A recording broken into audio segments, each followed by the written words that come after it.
is a cool little thing I made. I have a boat that I'm putting on fuel injection, but I'm going to have closed loop control.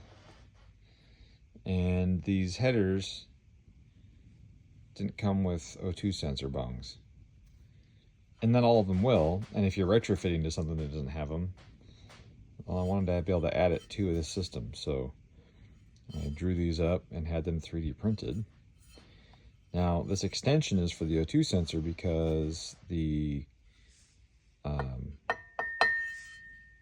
water doesn't enter the exhaust until about here.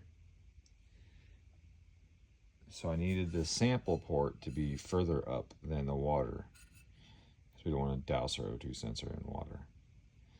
So this passes up the entrance by about there. So about 1.5 inches or so upstream of the water. And it's at a steep angle too, so it should avoid any water contamination of the O2 sensor. But what I'll do is I'll put these on without sensors in them and start the engine and see if any water comes out the hole. Shouldn't, but we'll see. But check it out, it's pretty cool, because then it just goes right in the end, bloop, like that.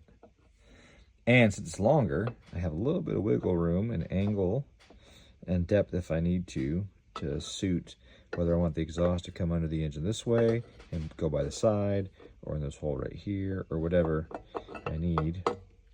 I think on the next revision, I would do a slightly smaller angle. So not quite this, I just think this was 80 degrees or 75 degrees, whatever it was. I'd do a little bit less than that, have it just a little straighter, and that would give me a little more room for what I need. But overall, I just need to tap this guy for the O2 sensor threads, and that is good to go. Pretty cool.